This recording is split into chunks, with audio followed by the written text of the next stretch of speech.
video here over molecular formula. If you're watching this before you watch the empirical formula, stop. Go back and watch the video over empirical formula first, because this is kind of in addition to that. You have to know how to do that before you can do this in most problems. So go back, watch that, and then come back and watch this one. So molecular formula. This tells us the actual number of atoms in one molecule of a compound. So it's always some multiple of that empirical formula that you just calculated. Kind of backwards from what we were talking about for the empirical formula video, but if you're given this, the empirical formula, what we're going to do in this video is try to find this multiple, so we can multiply 3 times 2 and 7 times 2 to get the actual molecular formula. So here we're kind of working back towards this instead of reducing it, which usually, that's kind of what we talked about at the beginning of that video. So to find this multiple, first thing, you have to be given the molar mass of a compound. You'll have to see a number that says if the molar mass of the compound is blank. This is something I have to give you, or you can't do this. So that's the easy part. 2, you need to find the molar mass of the empirical formula. So you just found, did all that work and found the empirical formula. Now go find the mass of it. So tally up, the mass of each element times however many of each element is in there, get your total.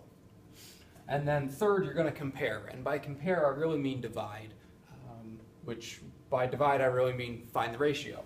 So to do that, take the molar mass of your compound, divide by the molar mass of your empirical formula. This is going to equal your ratio.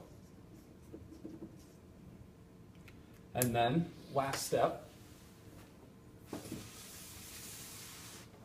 use that ratio in number 3, so that we just talked about, to multiply the empirical formula by. So go back through, distribute to each of your elements. That's what gets you your molecular formula from the empirical. Example here. So problem 1. Find the molecular formula given, so a compound element has an empirical formula of this. This is a simple problem. More than likely you're going to be asked to find this first, and then you'll also just be given this later on. So let's say we found this, and then I give you the molar mass is 172 grams. All right, so start with 1, we're given that. So here was step 1. Step 2, find the molar mass of the empirical formula. So I did that. My empirical formula was C2H3O. So carbon times 2, hydrogen times 3, oxygen times 1. I get 43.04 grams per mole. Step 3 is compare, or find that ratio. So I took the molar mass of the compound, what was given, divided by the molar mass of the empirical formula that I just found, and I came up with, in my calculator, 3.996.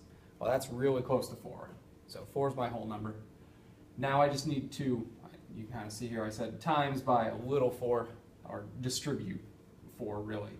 So my molecular formula ends up being C8H12O4.